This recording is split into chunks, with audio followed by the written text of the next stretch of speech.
मर्यादा पुरुषोत्तम प्रभु राम जी का स्मरण करते हुए भगवान हनुमान जी, स्वामी समर्थ जी के सानिध्य में श्री शिव समर्थ गौसेवा मठ, श्री राम मंदिर बाईकर महाराज, राम द्वारा मार्ग लक्ष्मीगंज के इस परिसर में श्री रामनवमी महोत्सव के अवसर पर प्रथम दिन प्रबोधन कार्यक्रम के अंतर्गत आज जिनके विचार हम सबको सुनने को मिलेंगे, उनका परिचय मैं आप सबसे कराने जा रहा हूँ। आप हैं श्री श्याम बिहारी प्रजापति, भारतीय जीवन बीमा निगम में प्रशासनिक अधिकारी के पद से समाज सेवा हेतु स्वैच्छिक सेवानिवृत्ति प्राप्त की है। आपने एमएससी, बीएड, एलएलबी तक आपका अध्ययन हुआ है। सामाजिक कार्यों में निरंतर सक्रियता रही है, विभिन्न दायित्वों का निर्वहन किया है। 1977 से अर्थात बाल्यकाल से ही आप संघ के स्वयंसेवक हैं। 1989 में तृतीय वर्ष का प्रशिक्षण प्राप्त किया है। मुख्य शिक्षक से लेकर अनेक दायित्वों का निर्वहन करते हुए प्रांत और सह शारीरिक प्रमुख मध्य भारत प्रांत, इस दायित्व का निर्वहन आप कर चुके हैं। इसके साथ ही भारतीय मजदूर संघ में केंद्रीय कार्यालय मंत्री नई दिल्ली में भी आपने दायित्व का निर्वहन किया है। वर्तमान में राष्ट्रोत्थान न्यास माधव महाविद्यालय के सामने जो भवन है, उस न्यास के आप सचिव के दायित्व का निर्वहन कर रहे हैं। आपका निवास दीनदयाल नगर में है। मैं आपसे आग्रह करूंगा कि आप अपना स्थान ग्रहण करें। आदरणीय श्याम जी।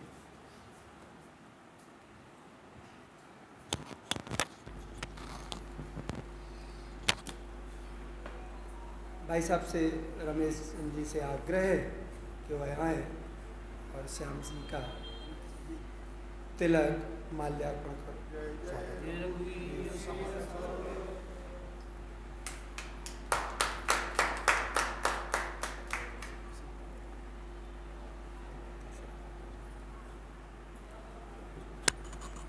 प्रभु राम जी का स्मरण करते हुए मैं आज के प्रबोधन के लिए जी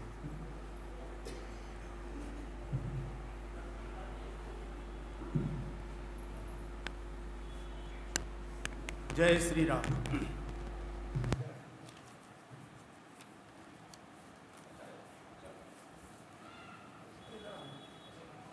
एक बार समर्थ गुरु रामदास जी के द्वारा जो शक्ति मंत्र है, उसका हम लोग एक बार रिपीट करेंगे। श्री राम जय जय राम, श्री राम जय जय राम, श्री राम जय जय राम, श्री राम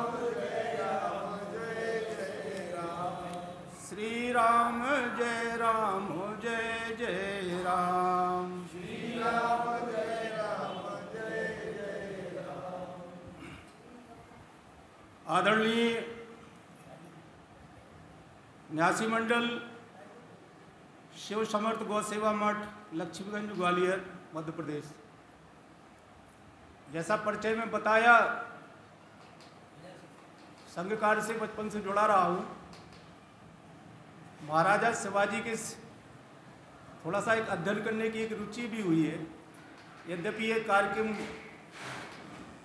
एक भगवान राम की भक्ति से ओतप्रोत है, लेकिन अपना जो विषय है तो राम भक्ति से राष्ट्र भक्ति, ऐसा आप सोच करके मान करके अगर उसको ग्रहण करेंगे तो हमारे लिए ज़्यादा लाभप्रद होगा।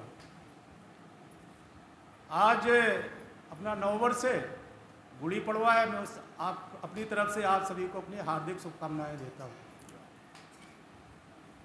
तो बंधु, बात अगर हम लोग सोचें तो वास्तव में एक 712 में मोहम्मद बिन कासिम जब यहाँ पे आया, और तब से लेकर के उस समय हमारा चूंकि इतना वैभव था, हम सैन्य समझ से इतने समर्थ थे कि हमने उनको मारपीट करके भगा दिया। लेकिन इसके बावजूद भी पश्चिम की तरफ से टिड्डियों के दलों की तरह लगातार जो मतलब पश्चिम की तरफ से आक्रमण होते रहे, हमने उनका लगातार प्रतिकार भी किया।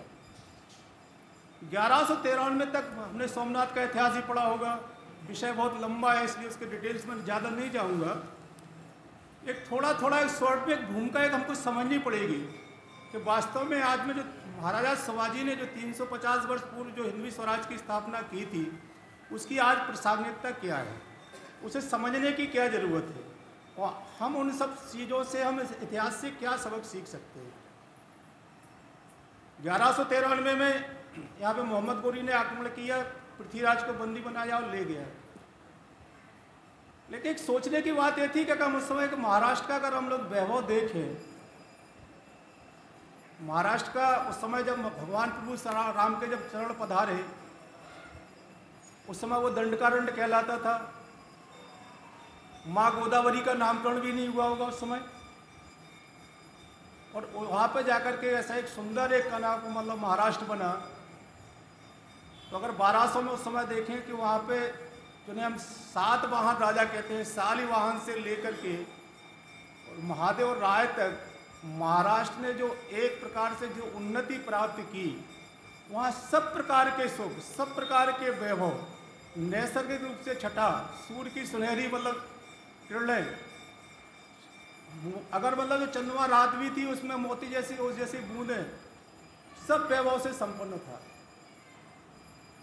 अगर वहाँ पर जो सुख का एक मतलब समर्थ गुरु रामदास जी मतलब बाद में जब लिखते हैं कि महाराष्ट्र में क्या स्थिति बनी, लेकिन उसके पहले का अगर हम देखें तो राजा रामदेव तक लेकर के बिल्कुल महाराष्ट्र में जितने भी एक व्यक्ति को सुख मिल सकते हैं, कैसे एक सुंदर मतलब जीवन जिया जा सकता है, वो सारे वैभव उसका धरती पर मौजूद थे। कमी कहाँ थी, ये थोड़ी सोचनी पड़ेगी। वहाँ पे हमें देखना पड़ेगा कि एक अलाउद्दीन खिलजी नाम का एक पश्चिमी आक्रांता आया।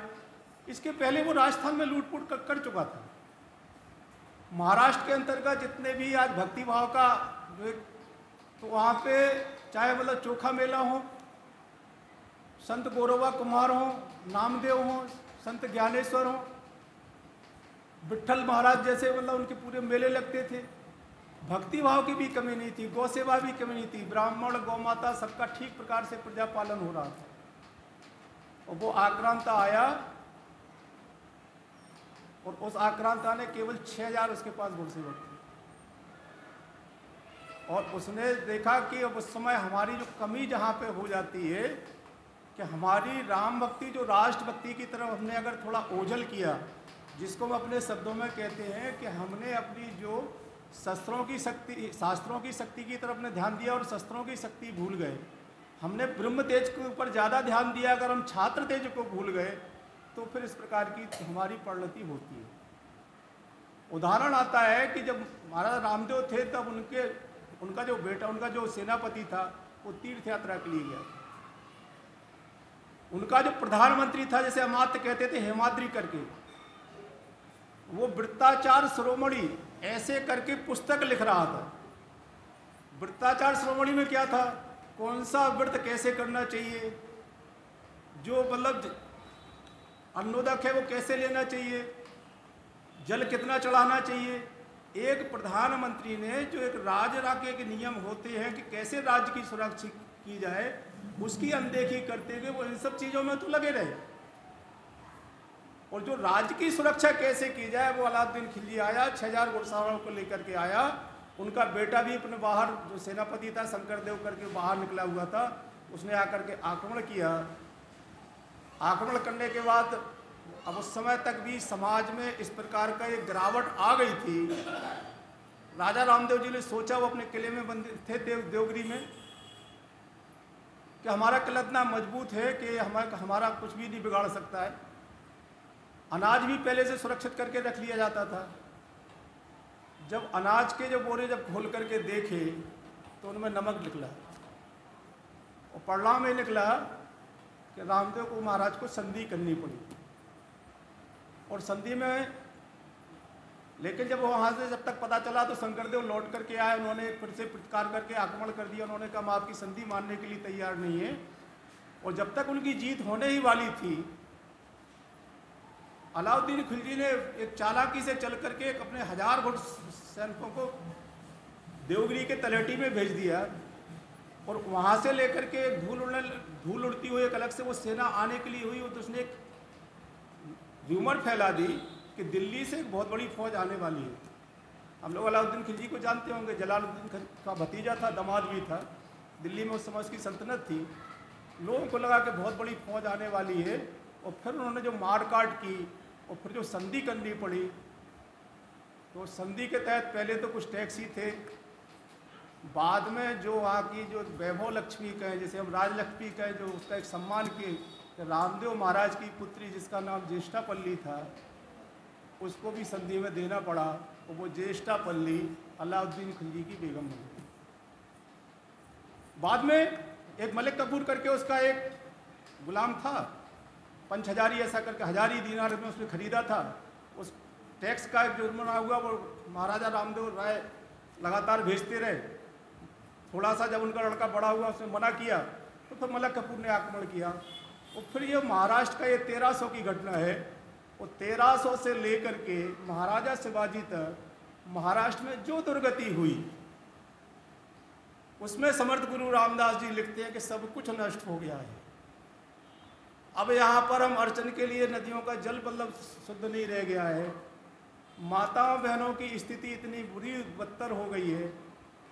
यहाँ पर सारी चीज़ें जो अधर्म जो मतलब प्रत्यक्ष मतलब जो पिशाच नर पिशाच अपना तांडव फैला रहे हैं, अब ऐसा लगता है कि अब इसका कोई निदान नहीं है। थोड़ा अगर हम लोग सोचेंगे, विचार करेंगे, महाराजा साईजी, जीजाबाई महाराजा साईजी भी थे। अब उस समय जो अगर आप लोगों का थोड़ा इतिहास में रुचि रही होगी, थोड़ा पढ़ेंगे, इसी बीच में इनमें 300 साल के कालखंड में वहाँ पे 4-5 सुल्तान हो गए थे। तो एक कुतुब शाही थी, निजाम शाही थी, पठान शाही थी। यहाँ पर दिल्ली में आपका औरंगजेब बैठा हुआ था, पहले शाहजहाँ था। शाहजहाँ को उसने बंदी बना करके अपने बड़े भाई दारा शकोई का सिर काट करके खुद मतलब गद्दी पर बैठ गया। इसके भी आक्रमण दक्षिण को जीतने के लिए चलते रहते थे। केवल मराठों का इतना काम, जिनका सूर तलवार जो चलती थी, वो केवल लड़ते किसके लिए थे? सुल्तानों के लिए। कटते कौन थे? मराठे हिंदू ही लोग लड़ते थे और कोई सोच नहीं सकता था। और स्थिति यहाँ तक मतलब हो गई थी कि आप मतलब महिलाओं की स्थितियों के बारे में अगर आप विचार करेंगे तो चूंकि शिवाजी भी जागीरदार थे, उनके जो जीजाबाई के पिताजी थे वो भी उसी देवगिरी की वंशावली से उनका संबंध था, वो उसके वास्तविक उत्तराधिकारी थे। उन दोनों का विवाह हुआ और केवल एक हाथी के भड़कने से इतनी मारकाट मची कि इधर शिवाजी के जो मतलब जीजाबाई के भाई थे वो मारे गए, इधर उनके देवर मारे गए। और आपस में जीजाबाई की आप स्थिति सोच सकते हैं कि क्या हो सकती है। और जो मैं घटना बताने वाला था महिलाओं के बारे में, कि जीजाबाई की जेठानी जब वो गोदावरी के तट पर नहाने के लिए गई, उस समय महावत खान जो मुगल सेना का सेनापति था, उसको खबर लग गई और उनको उन्होंने ऐसे ही उठवा लिया। अब आप सोचिए कि सामान्य प्रजा की क्या हालत होती होगी। इतनी बड़ी दुर्गति थी। साई जी ने भी एक बार सोचा था, उस घटना के पहले भी जो अब की बार के हमने पहले भी शकों के आक्रमण देखे थे, हूणों के देखे थे और पहले भी आए थे, उनको परास्त किया था। लेकिन ये आक्रमण जो पठानों के थे, जो बाहर से वो इतने भीभत्स थे कि एक घटना और आती है कि शंकरदेव जो महाराजा रामदेव राय के पुत्र थे, उन्होंने भी संघर्ष किया, उनका वो भी पराभूत हुए। उसके बाद भी उनके एक जो दामाद थे, नाम था हरपाल युद्धदेव, उन्होंने एक प्रकार से फिर से कर देना बंद किया और एक बगावत का बिगुल फूंक दिया कि नहीं, हम दिल्ली सल्तनत को कर नहीं देंगे। दामाद थे। किसी समय जब वो उस दरवाजे पे आए होंगे तो उनका मंगल तिलक किया गया। लेकिन उस समय की जो मुगल सेना थी उनको उन्होंने हराया ही नहीं। हराने के बाद सामान्य पे जो मतलब एक आज की भाषा में जैसे हम मानवाधिकार कहते हैं कि सैनिकों के भी कोई मानवाधिकार होते हैं, उस समय जो सुल्तान जो था वो कुतुबुद्दीन खिलजी करके था, उसने आदेश दिया कि इनकी खाल को उतरवा करके जो देवगिरी का मुख्य दरवाज़ा है उस पर उल्टा टांगा जाए। इतनी भीभत्स मतलब ये जो मतलब आप समझ सकते हो। ऐसे ही नहीं तो जो महाराजा शिवाजी के जन्म के पहले तक समाज का जो स्व है, मनोबल है, वो टूट चुका था। वो सारे मतलब हिंदू समाज ने सोच लिया था कि अब हिंदू कोई राजा हो ही नहीं सकता है। एक कहावत जो बड़े बड़े मतलब मूर्धन जो राजपूत राजा भी थे, फिर उसमें चाहे मिर्जा जयसिंह हो, बड़े बड़े सरदार हुआ करते थे, वो अपनी केवल सुल्तानों की सेवा करने को ही अपना सौभाग्य मानते थे और इसी को वो अपना परम धर्म मानने लगे थे। शिवाजी महाराज का अगर हम लोग देखेंगे, विचार करेंगे, यद्यपि उनकी तुलना तो बहुत सारे लोग अलग अलग ढंग से करते हैं। कोई उनकी तुलना नेपोलियन से करता है, कोई सीजर से करता है। ऐसे भिन्न भिन्न जितने दुनिया भर के महान योद्धा हुए हैं। लेकिन अभी कुछ ही वर्षों में पहले में इंग्लैंड के अंतर्गत एक सोसाइटी है, उस सोसाइटी ने एक अध्ययन करवाया कि दुनिया भर के अंतर्गत जितने भी सारे सूरवीर लड़ाके हैं उनका एक अध्ययन करके बताइए कि इनमें श्रेष्ठ कौन है। अगर इन सबकी परिस्थितियों का हम लोग विचार करेंगे तो उन्होंने पूरा विचार करने के बाद देखा कि हर एक के पास पहले से कोई ना कोई राज था, सेना थी, धन था, पैसा था, उनके पास परिस्थितियां अनुकूल थी। लेकिन महाराजा शिवाजी के पास ऐसा कुछ भी नहीं था। और उस सोसाइटी ने घोषित किया कि इस शताब्दी के नहीं, इस सहस्राब्दी के सर्वश्रेष्ठ अगर कोई योद्धा और राजा, ऐसे राजा के रूप में महाराजा शिवाजी हैं। इसकी आवश्यकता क्या है? कोई शिवाजी अपने लिए नहीं लड़े। उनका एक बहुत अच्छा सा एक उदाहरण आता है, हम सब लोग जानते हैं कि जब अफजल खां बीजापुर का एक बहुत बड़ा योद्धा था, वो संभाजी को मार चुका था। उसकी ख्याति पूरे भारतवर्ष में थी वीरता के मामले में। और जब वो 40,000 की जब वो सेना लेकर के चला और इतने तैयारी के साथ में चला कि उसने पूरी कूटनीति भी अपनाई कि जो शिवाजी के जागीरदार थे या शिवाजी के जो विश्वस्त सहयोगी थे उनको पत्र भी लिख दिया है कि शिवाजी की हार निश्चित है, हम इसको पकड़ लेंगे, वो मार देंगे, इसलिए अच्छा है कि आप मेरे तरफ आ जाओ। तो उसमें खंडोजी खोपड़ा जैसे बहुत सारे लोग मतलब उसमें छोड़ करके चले भी गए। वो युद्ध का जो वर्णन है उसमें अगर हम शिवाजी की सूझबूझ, नीति और देखें और विचार करें, शिवाजी को अपने लिए स्वराज की स्थापना नहीं करना चाहते थे। उनकी युद्ध समिति की बैठक बैठी, क्या करना चाहिए। एक तो अफजल खां बहुत बड़ा योद्धा है, उसके पास 40,000 के लगभग सेना है, उसमें बहुत सारे घुड़सवार थे, कोई 11-12 हज़ार के लगभग घुड़सवार थे, 4-5 हज़ार के लगभग हाथी थे, बड़े बड़े मतलब जो सरदार थे, जागीरदार थे, वो सब उसके साथ में थे। और सबसे बड़ी बात थी कि उस समय जो अंग्रेज भी थे उन्होंने भी लगा कि अब तो शिवाजी का पतन निश्चित है, तो वो भी उसके अफजल खां को सहयोग देने के लिए तैयार हो गए थे। अफजल खां भी बड़ा चालाक था, धूर्त था, बहुत कुटिल था। वो जानता था कि अगर हमने मैदानी क्षेत्र में शिवाजी को अगर हमने लड़ने का प्रयास किया तो हम शिवाजी की हार निश्चित है। सभी लोग जानते थे कि शिवाजी की छापामार की युद्ध थी, गरमी कावा बोलते थे उसे, किसी भी तरह से शिवाजी को मैदानी क्षेत्र में लाया जाए। अब देखिए शिवाजी के गुणों की विशेषता भी देखिए और राजा का एक धैर्य भी देखिए। और उन्होंने लेकर के कभी कभी हम लोग मतलब जो आमजन होता है तो उसने सबसे पहले जितनी भी फसलें थी उनको नष्ट करना शुरू किया। जनता मतलब चिल्लाने लगी कि आखिर शिवाजी कैसा है, इतना डरपोक है, कायर है, वो छिप गया है, जनता त्राय त्राय कर रही है। लेकिन शिवाजी महाराज आराम से चुपचाप बैठे रहे। आगे वो चलता है जो उनकी मतलब कुलदेवी तुलजा भवानी है, उनके मंदिर को ध्वस्त करता है। लेकिन शिवाजी महाराज को जब एक खबर मिली, कुलदेवी है, भक्तिभाव भी है, धर्मपरायण भी है, वो जानते हैं कि माँ भवानी की भी शक्ति है।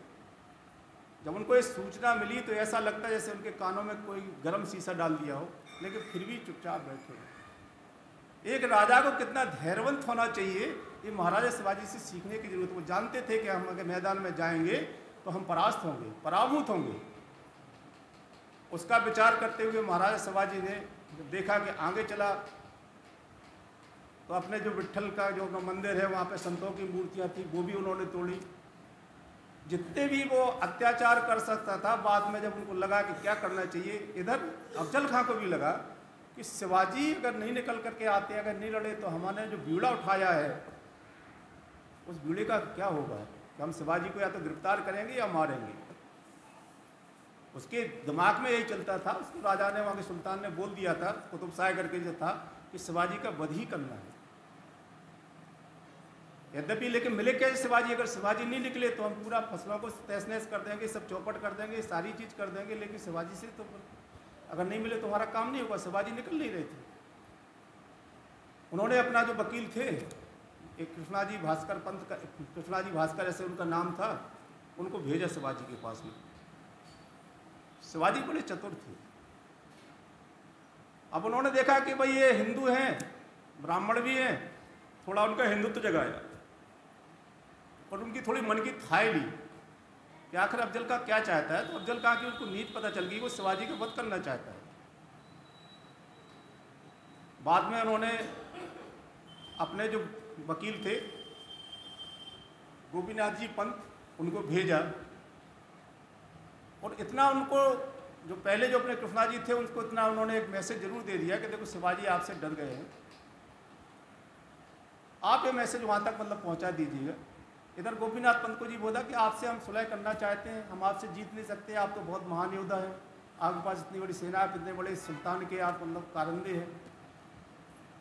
वो एक लंबी कथा है, लेकिन कुल मिलाकर के अगर हम शिवाजी का देखें तो उस समय की जो समाज का उन्होंने जो मानस परिवर्तन किया था, जब बाद में जब वो अंत समय में आते हैं वो पूरा उसको ये विश्वास दिलाते हैं कि शिवाजी इतने डर गए हैं, इतने डर गए हैं। तो पहले उन्होंने कोई 200 सैनिक मतलब इस प्रकार के रखे थे, लेकर के वहाँ जावली के जंगल में बुलाया जो प्रतापगढ़ है। बाद में शिवाजी को लगा कि ये भी धोखा हो सकता है, थोड़ा और नज़दीक। फिर बाद में उन्होंने देखा कि भाई 10-10 लोग रखे जाएं, तो उनके 10 कोई योद्धा थे, यहाँ से भी कोई 10 योद्धा थे।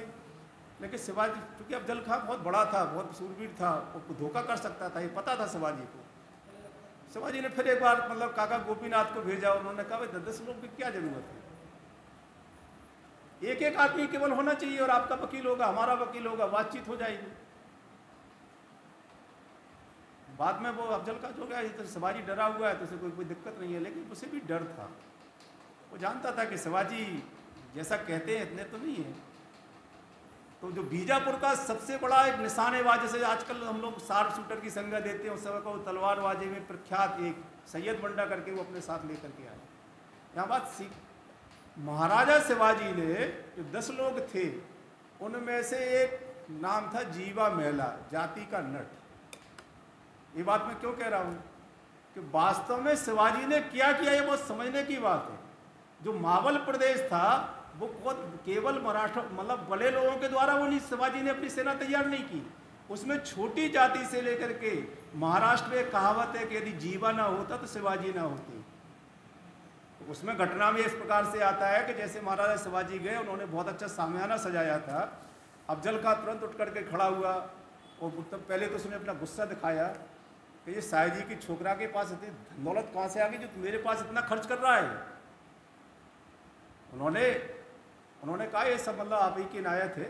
और ऐसा करके जब उन्होंने कहा आप मेरे गले लग जाओ और लेकर के जैसे कुछ मारी है, उन्होंने जिस व्यक्ति को था तो जीवा महिला को, और जैसे ही अफजल खां ने उसके गर्दन पे अपने कटा लिख लिए था जैसे मारे, तो महाराज शिवाजी ने पहले से अंदर एक अंगरखा पहन रखा था, वो थोड़ा उनको लगी हल्की सी मूर्छा सी भी आई। उसने वो इतना शक्तिशाली था कि उसने एक हाथ से जब शिवाजी की गर्दन पकड़ी मरोड़ी तो एक मूर्छा से आ गई। तुरंत उन्होंने अपने बाएं हाथ का बगनक लेकर के उसकी हाथ निकाल ली। जो सैयद बंडा था, यहाँ दोनों चीजें देखने की है कि हम जिसको महाराज शिवाजी ने, शाह जी ने उनको एक प्रतिज्ञा दिलाई थी, गौ और ब्राह्मण इनकी हत्या नहीं करना। सबसे पहला शिवाजी के ऊपर आक्रमण करने वाला कृष्णा जी था, जो ब्राह्मण थे। शिवाजी ने कहा, मैंने अपने पिताजी ने मुझे वचन दिया है कि ब्राह्मण की हत्या नहीं करना, लेकिन वो मानने वाले नहीं थे, वो शिवाजी की जान लेने पर तैयार थे। शिवाजी ने फिर अपनी उस प्रतिज्ञा का वचन नहीं निभाया, एक ही तलवार में उनके 2 टुकड़े कर दिए। जो भवानी नाम की तलवार थी। तो शिवाजी जो हमारी परंपरागत जो रूढ़ियाँ हैं, जिसे अपने सावरकर जी कहते हैं कि हमारी सद्गुण विकृति है कि हम बहुत ज़्यादा अच्छे हैं, बहुत ज़्यादा प्रतिज्ञाबद्ध हैं, इसमें शिवाजी महाराज ने उसको तोड़ा। उन्होंने कृष्णा जी को पहली बार उन्होंने मार दिया। सैयद बंडा तुरंत वहाँ से लपक करके आया। वहाँ जीवा महिला का काम ये था, जैसे ही वो मतलब उसने झपट्टा शिवाजी की तरफ मारा है, जीवा महिला ने छलांग लगा करके हलकल सैयद बंडा के 2 टुकड़े कर दिए। अगर हम आगरा का उदाहरण देखें, जब महाराजा शिवाजी जब आगरा में बंदी हो गए, उनका सोच तो बहुत बड़ा था। सोच तो यही था कि एक बार अगर मौका मिल जाए तो इसके ऊपर हाथ साफ कर दें।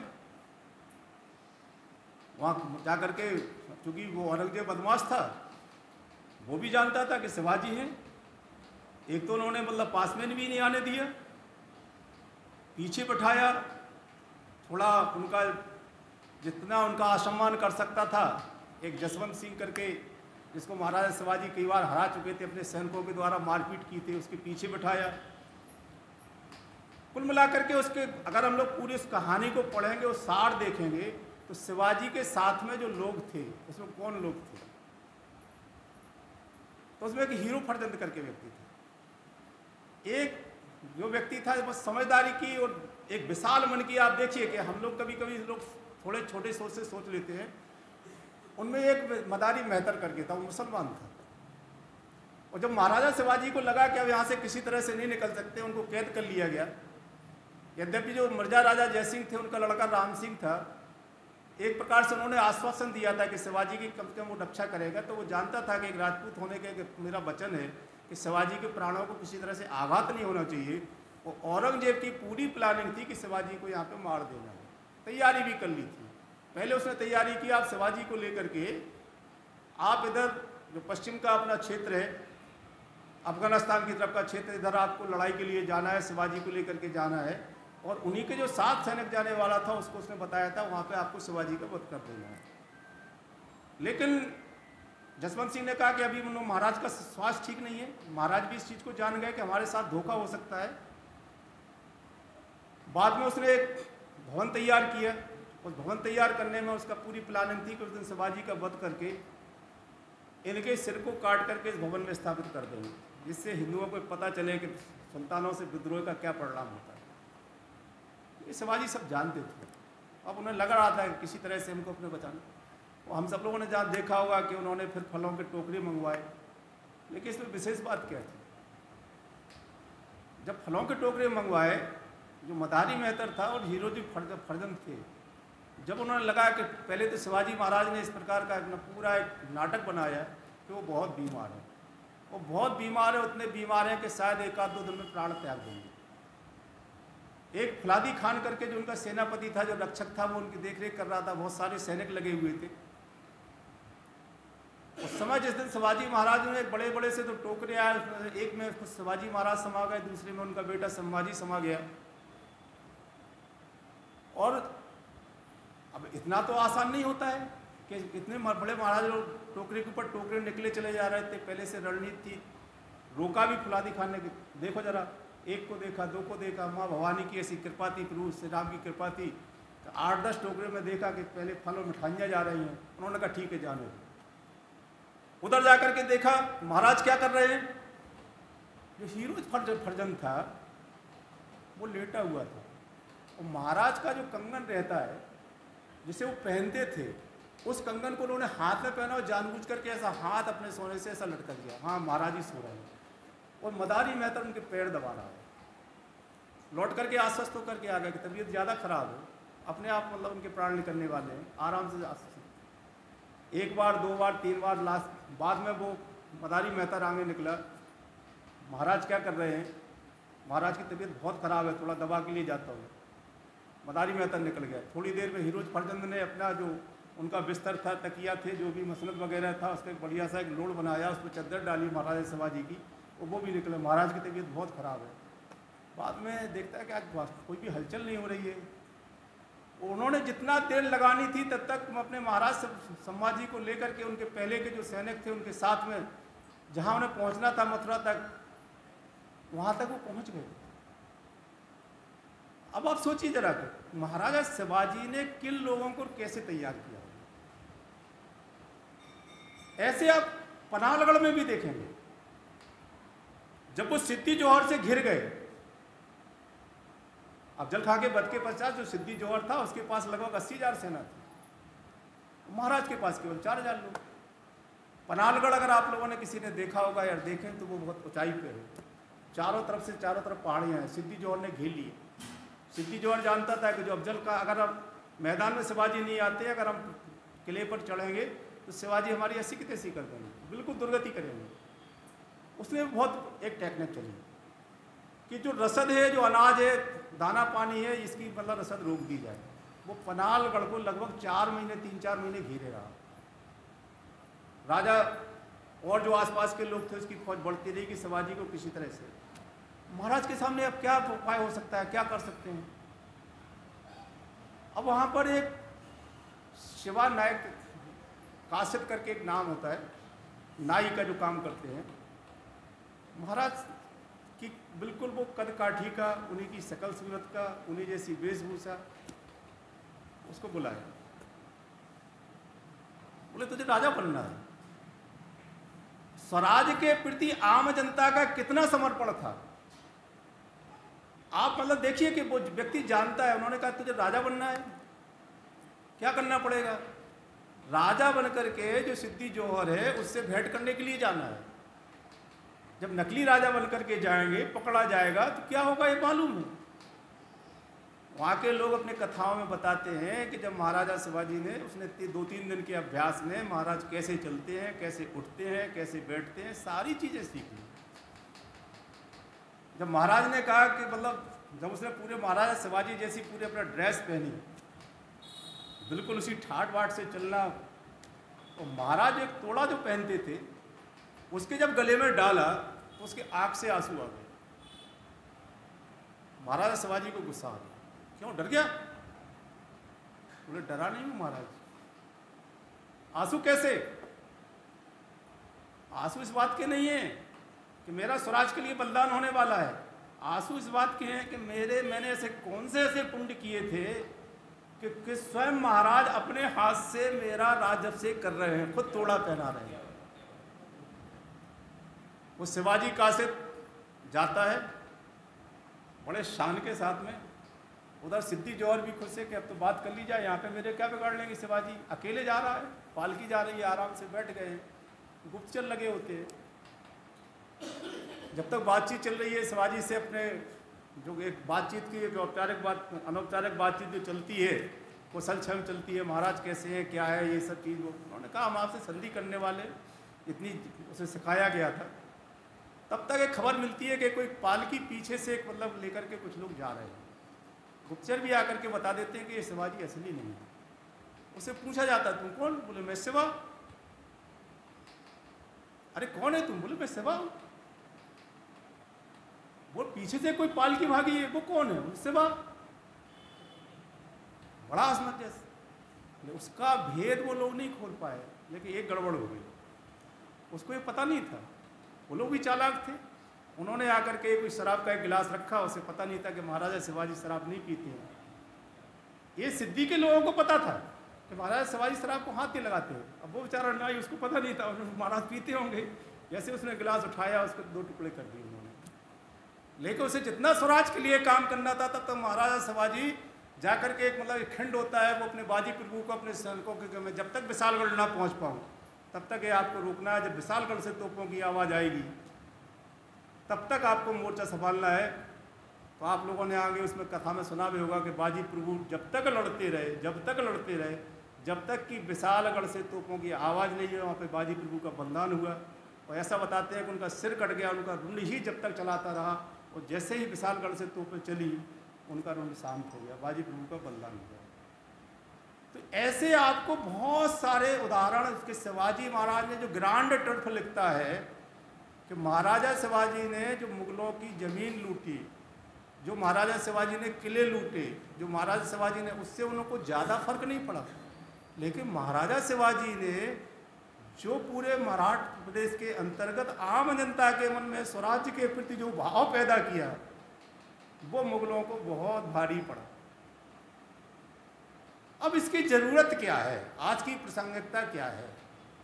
तो जैसा मैंने पहले भी बताया कि महाराजा शिवाजी ने, चाहे अफजल खां को, जब मैंने एक बात बताना मैं भूल गया था कि जब वो जा रहे थे तो ऐसा नहीं था कि वो जानते थे कि बिल्कुल हम अफजल खां को मार ही देंगे। उन्होंने सबसे पहले क्या कहा, अफजल खां क्या कहता था अपने लोगों से, मैं हूं ना। इतिहासकार लिखते हैं कि अफजल खां को इतना घमंड था कि मैं हूं ना, मैं शिवाजी को मार दूंगा, आप लोग चिंता मत करें। लेकिन महाराजा शिवाजी ये नहीं कहते थे, माँ शिवाजी कहते थे, माँ भवानी ने मुझे स्वप्न में कहा है कि तुम्हारी अफजल खां पर विजय जरूर होगी। और उन्होंने सब लोगों को जाते समय उन्होंने बुलाया, वो बुला करके कहा, आप लोग संभाजी का ध्यान रखना, अगर कोई अनहोनी हो जाती है, आप संभाजी को मतलब राजा मानते हुए, जो नेताजी पालकर, जो शिवाजी के बिल्कुल समकक्ष थे, सरनोबत जिन्हें कहा जाता था सेनापति, इनके नेतृत्व में किसी भी तरह से स्वराज्य का काम नहीं रुकना चाहिए। और ये भवानी की कृपा है, स्वराज स्थापित होगा, ये भवानी का आदेश है। उन्होंने कभी भी ये नहीं कहा कि आप मेरे लिए लड़ें, उन्होंने कहा आप स्वराज के लिए लड़ें, और स्वराज को स्थापित करना ये माँ भवानी का आदेश है, ये प्रभु राम की कृपा है, ये समर्थ गुरु रामदास जी का आदेश है। उन्होंने कभी भी अपने लिए, अपने परिवार के लिए नहीं कहा। आज के स्वशासन से हम लोग अगर विचार करें तो केवल उनका, हम लोग अगर इस प्रकार का एक चित्रण देखें, विचार करें कि वो एक बहुत अच्छे लड़ाके थे, उन्होंने मुगलों को हराया, 5-5 मतलब जितने प्रकार के वो शासक थे उन सबको परास्त किया। ये सब क्यों किया, ये थोड़ी विचार करने की चीज़ है। अब सामान्य तौर पे आजकल नारी सशक्तिकरण की बात चलती है, दुनिया भर के हम लोग नियम कानून दुनिया भर के कैसे, लेकिन जब तक राजा के मन में नारी के प्रति क्या सम्मान चाहिए, शिवाजी से सीखा जा सकता है। जब शिवाजी के पास जब केवल पूर्णा की जागीर थी, वो देखते थे, वहाँ पे बाबा पाटिल करके राजे सिद्धि गांव करके एक गांव था, वहाँ का वो पाटिल था, उसने एक महिला के साथ दुराचार किया, उसकी शिकायत शिवाजी तक आई। आयु कितनी थी, केवल 15 साल। बुलाया गया उसको, सारे गवाह भी बुलाए गए, और जैसे कि न्यायालय में चलता है पूरे मतलब उस प्रकार का पूरा उनसे ही पूछा, उसको भी, बाबा पाटिल को भी उन्होंने जब उन्होंने देखा कि नहीं, जो भी मतलब सबूत आ रहे हैं, प्रमाण आ रहे हैं, वो इसके विरुद्ध है और ये कृत्य इसके द्वारा किया गया है, उन्होंने तुरंत आज्ञा दी, इसके हाथ पैर तोड़ डालो। इसके बाद भी मतलब उन्होंने, ये केवल कोई एक घटना नहीं है, जब वो अंतिम विजय पे दक्षिण के लिए गए, उनका एक जो सेनापति था, तो वहाँ पे जो दूसरे तरफ से जो मतलब अपनी महिला एक लीडर थी, जो सेनापति थी, वो सावित्री करके नाम था उनका, जब वो हार गई तो इनके जो सेनापति थे, जो सरदार थे, उन्होंने उसको बुरी नीयत से देखा। महाराज ने तुरंत उसको दोनों आंखें फोड़ने का आदेश दिया। ये महिलाओं के प्रति सम्मान चाहिए। दूसरी घटना आप सब लोगों ने किताबों में पढ़ी होगी कि जैसा कि मुगल लोग करते थे महिलाओं के साथ में, ऐसा उनके सेनापति को लगा, और जब वो कल्याण का जो सूबेदार था, उसकी पुत्रवधू गौहरबानु को जब पकड़ लिया, महाराज शिवाजी ने घुटनों के बल उसको लाया कि मैं आपके लिए एक बहुत सुंदर एक नगीना पेश करना चाहता हूँ, भेंट करना चाहता हूँ। महाराजा शिवाजी उठे, घुटनों के बल बैठकर से उससे क्षमा मांगी और क्या कहा, आप इतने सुंदर हैं, अगर आप मेरी माँ जैसी होती तो मैं भी आप जैसा सुंदर होता, ऐसा उनका आता है। और उसको सास सम्मान अपना मतलब एक पुत्री की तरह मानते हुए उसे अपने जो उसके परिजन थे, सास ससुर थे, वहाँ भेजने का आदेश दिया।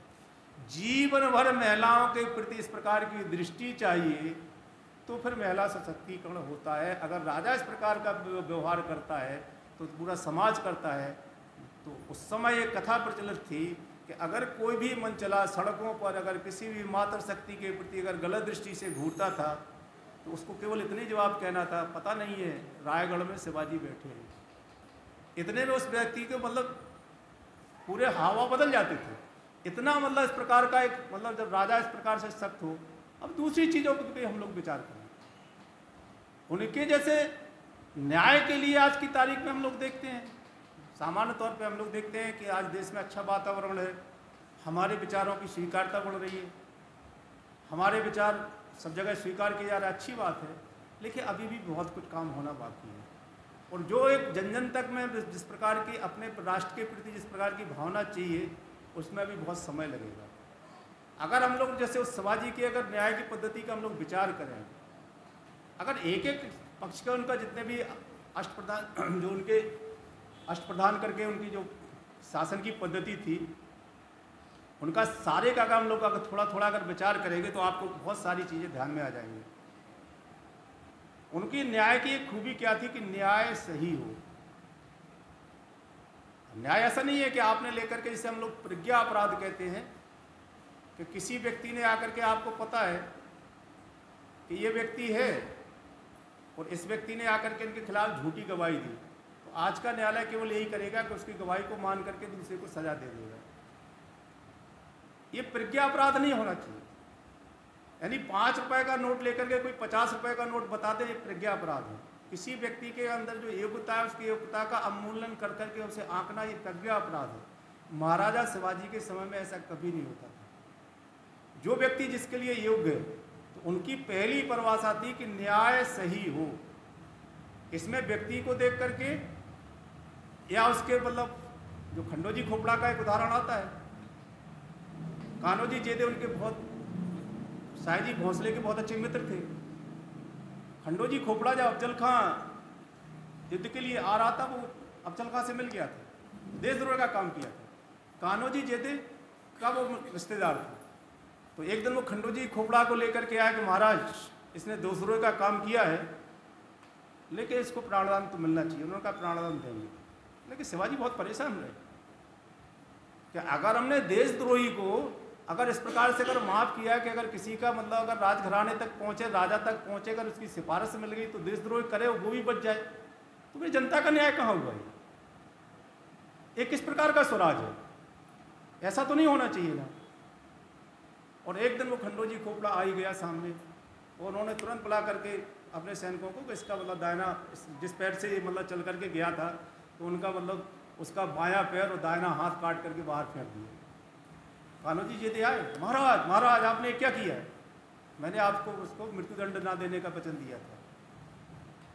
उन्होंने कहा कि दादाजी आप तो देखो, अगर कोई व्यक्ति अगर आपकी उसकी अगर राजा तक पहुंचे वो देशद्रोह की बच जाएगा, तो स्वराज का मतलब क्या है? कान्होजी बोलो ठीक किया, ठीक किया। न्याय सही हो, पहली शर्त थी। दूसरी चीज थी न्याय समय पर हो।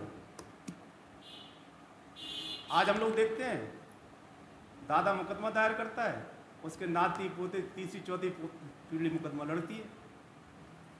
न्याय समय पर हो, और न्याय समय पर भी हो गया तो न्याय जो हुआ है उसका क्रियान्वयन भी तुरंत हो।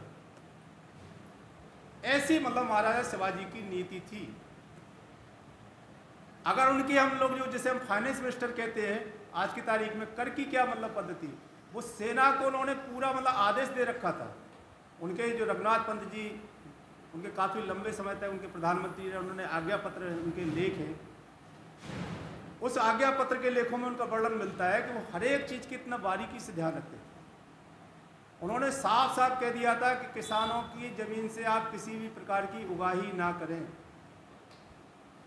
किसानों से आप मतलब और टैक्स कितना लेना है, तो टैक्स की उनकी नीति थी कि जैसे दूध में जो मलाई आ जाती है, ऐसी मलाई को उतार करके वो टैक्स के लेना, जिससे राजस्व कोष बढ़ता भी रहे और किसान का जो मात्रा है वो ज्यों की त्यों बनी रहे, उसकी फसल की मात्रा ज्यों की त्यों बनी रहे। आज की तारीख में हम लोग मतलब जिसको हम लोग मानव संसाधन विकास कहते हैं, बड़े बड़े शोध चलते हैं कि कर्मचारियों से उनकी गुणवत्ता का कैसे काम लिया जाए। महाराज शिवाजी की क्या विशेषता थी? उनके राज्य में जो भी कर्मचारी काम करता था, नीचे से लेकर के बड़े तक का, अगर उसने अच्छा काम किया है तो उसको पता होता था कि अगर मैं अच्छा काम करूंगा तो उसका मुझे पारितोषिक मिलेगा। उदाहरण एक आता है एक अपना जो जंजीरा का एक किला है, वहाँ पर सिद्धि लोग रहा करते थे और उसके लिए शिवाजी ने भी बहुत प्रयास किए, बहुत सारे उसको मतलब जीतने में कठिनाई हुई। वहाँ पर जो अपने मछुआरे रहते हैं, मछली पकड़ने वाले, उनको मिला लिया महाराजा शिवाजी ने और एक दिन पूरी योजना भी बना ली कि हम फला फला तारीख को पहुँचेंगे। लेकिन वो किला बिल्कुल समुद्र के बीच में था। वो सिद्धियों को पता था कि अगर किसी ने उसके साथ में कोई विद्रोह किया है या कोई उनके विरुद्ध में गया है तो पत्थर बांध करके समुद्र में डुबाना तय है। लेकिन स्वराज की भावना को कितना बलवती किया कि वहाँ पर एक लॉय पाटिल करके मतलब मछुआरा था जो नाव चलाता था, उस व्यक्ति ने जिम्मेदारी कि आप आइए जंजीरे किले पर, उसको चढ़ने के लिए बहुत बड़ी दिक्कत थी। उनको लेकर के उसने रात भर में तुरंत अपने लोगों को बुला करके सीढ़ियाँ लगा दी। वो एक अलग बात है कि हुआ क्या कि इधर वो दूसरी लड़ाई में घिर गए। रघुनाथ पंत जी इसको मोर्चे को लेकर जाने वाले थे, वो नहीं पहुंच पाए। जब वो नहीं पहुंच पाए, पूरी रात इंतजार किया। अगर सीढ़ी लगी छोड़ देंगे, सुबह सिद्धियों को पता चल जाएगा तो हम लोगों की क्या दुर्दशा होगी, ये उन लोगों को भली बात पता था। तुरंत हटाया भी। ये बात महाराजा शिवाजी को पता चली कि हमारे राज्य के मतलब इस प्रकार के मछुआरे लोग हैं जो लाय पाटिल ने, उसने इस प्रकार का काम किया। उन्होंने उसको सार्वजनिक रूप से बुला करके सोने की पालकी भेंट की। अगर मतलब जो भी मतलब कोई व्यक्ति अगर है उसने अच्छा काम किया है, वो कितना भी छोटा हो। दूसरी बात भी थी, अगर किसी ने गड़बड़ी की है, वो कितने भी बड़े ओहदे पे हो, उसको दंड जरूर मिला है। तो विषय चूँकि समय बहुत कम मतलब ज़्यादा हो रहा है, बहुत लंबा है, इसलिए हर एक पक्ष हम लोग मतलब विचार करें, थोड़ा पढ़ें। एक मतलब आज के समय में जो एक मतलब एक रूढ़ी चल गई है, नेताजी पालकर एक बार वो विशालगढ़ पर देर में पहुँचे, बीजापुर में जाकर के उनको लड़ाई लड़ ली थी। वो सरनौबत थे सरसेनापति का, और सरसेनापति के पद से हटा दिया। बाद में मुसलमान बन गए, कुली खान उनका नाम पड़ गया। 9 साल बाद लौटे। इधर शिवाजी के एक मामा थे, वो भी मुसलमान बन गए थे। शिवाजी महाराज ने उन दोनों को घर वापसी करवाया और उनको वही सम्मान दिया और अपने परिवार के लोगों से उनसे रिश्ते जोड़े। और सबसे बड़ी बात यह है कि महाराजा शिवाजी ने जिस प्रकार से जनमानस के अंतर्गत जो भावना पैदा की कि स्वराज की, वो अगर उनका हम लोग आकलन करें, महाराजा शिवाजी को केवल 6 जून 1674 को उनका राज्याभिषेक हुआ था। 3 अप्रैल को उनकी जाकर के मतलब 80 में मृत्यु हुई। केवल 6 साल शासन कर पाए। औरंगजेब लगातार तड़पता रहा दक्षिण की विजय के लिए, और जब वो दक्षिण में गया, यद्यपि उनके जो उत्तराधिकारी थे उतने योग्य नहीं निकले, इन सब के बावजूद भी महाराजा शिवाजी ने जो स्वराज की जो जागृति जनमानस में फूंकी थी, औरंगजेब कभी भी महाराष्ट्र को दक्षिण को फतह नहीं कर पाया। वहाँ पे जाकर के वो मर गया। और उसकी हमने देखा होगा कि वही महाराजा शिवाजी का स्वराज उनको निमित्त मान करके पेशवाओं के द्वारा कटक नदी को करके जा करके पहुँचा। और वहाँ के जो अफगान के शासक है वो भगवा ध्वज को प्रणाम कर रहा। पूरे देकर कश्मीर से लेकर के कन्याकुमारी तक, गुजरात से लेकर के उधर बंगाल तक, सब दूर महाराजा शिवाजी का इस प्रकार से 1857 तक उनका मतलब स्वराज चला। उनकी जो नीतियाँ हैं, स्वशासन की जो नीतियाँ हैं, थोड़ा मैंने समय शायद मतलब थोड़ा कम पड़ेगा। हर एक चीज़ में, उनकी विदेश नीति में, उनकी कर नीति में, उनकी श्रम नीति में, उनकी मतलब जो सैन्य शक्ति के बारे में, एक राजा का कैसा व्यवहार चाहिए, आज की तारीख में अध्ययन करने की ज़रूरत है। और अध्ययन वो इसके लिए करने की ज़रूरत है, आज मतलब जो हम सामान्य तौर पे कर्मचारी लोग काम नहीं करते हैं, उनकी क्या क्या मतलब कितने अच्छे से जॉब रोटेशन करते थे। ये सारी नीतियाँ, अपने स्वभाषा के प्रति उनका इतना प्रेम था, कितने जल्दी मतलब उन्होंने अपना जो हौन मुद्रा चलाते थे, उनकी राज मुद्रा थी। यद्यपि उनके ऊपर बहुत मतलब कहा कि आपकी मुद्रा थोड़ी देखने में, उनके पास छपाई की अच्छी मशीनें थी, हौन थोड़ा बुरा दिखता था। उन्होंने कहा लेकिन ये 100 है, ये 100 का भाव है। हमारी भाषा खुद होना चाहिए। पहले फारसी में सारे निर्णय होते थे, राजकाज का शासन चलता था। उन्होंने तुरंत ही 1400 जो मतलब फारसी के शब्द थे, उनको संस्कृत निर्मणाष्टमी में उसका शब्दकोश तैयार कराया। जितने भी वो किले जीतते थे उनके नाम परिवर्तन किए। स्वराज के अंतर्गत जो भावना बल, तो अभी थोड़ा सा जो विषय है मेरा, आप लोगों से केवल मैं इतना ही कह पाऊँगा कि आप थोड़ा पढ़ें, सोचें, विचार करें। ये सारी चीज़ें शासक के चले जाने से, शिवाजी के चले जाने से स्वराज खत्म नहीं हुआ। उनके जो मतलब फॉलोअर्स थे वो उस लड़ाई को 1857 तक लेकर के आए। आज मतलब इस प्रकार के जो स्वाकी गिरावट आई है, हम सब लोग शासन की तरफ देखने लगे कि सब कुछ शासन कर देगा, ये संभव नहीं है। ये हम लोग महाराज के शिवाजी के जो उनका हिंदवी स्वराज है आज 350 वर्ष हुए हैं, लेकिन उनसे हम शासन व्यवस्था के बारे में, समाज की व्यवस्था के बारे में, उस समय के कैसे अपने देशभक्ति का जागरण हो, प्रतिष्ठन हो, ऐसा हम लोग सोचें तो हमारी जो भगवान प्रभु राम के प्रति भक्ति है, हम 9 दिन तक उनकी भक्ति करने वाले हैं। हमारी जो राम भक्ति वो राष्ट्र भक्ति में बनी, हमारा राष्ट्र अच्छा और मजबूत हो, सुदृढ़ हो। ऐसे में हम लोग आप मतलब समझता हूँ कि आज के विषय में मैं आपके सामने ये बातें रखना चाहता हूँ। आपने मुझे बड़ा धैर्य से सुना, बहुत अच्छा लगा, आपको बहुत बहुत मेरा धन्यवाद। और आपने मुझे यहाँ बुलाने का जो अवसर दिया उसके लिए मैं कुंटे जी का, नरेश जी का और सभी लोगों का भी मैं आभार करता हूँ।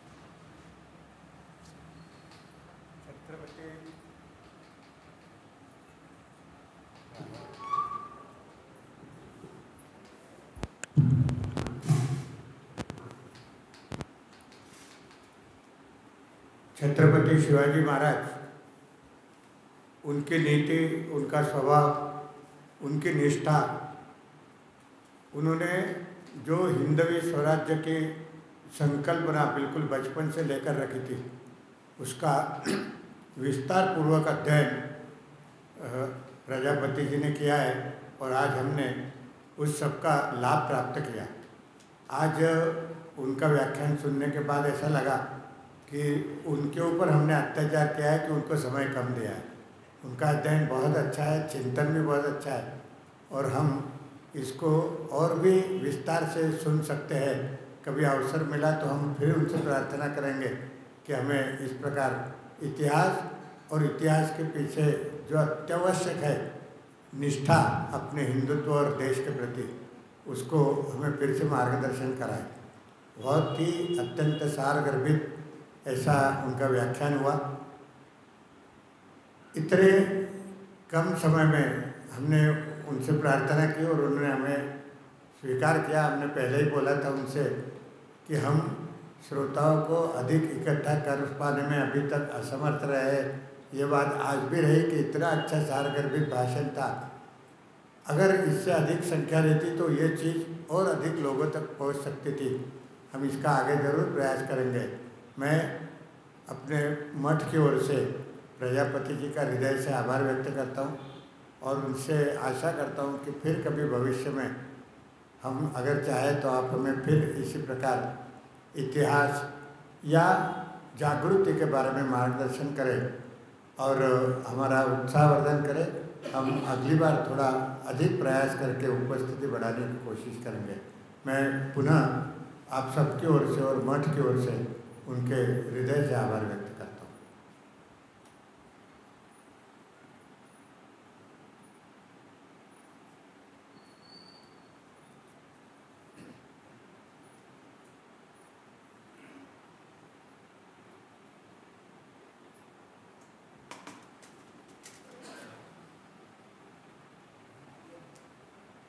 जय जय रघुवीर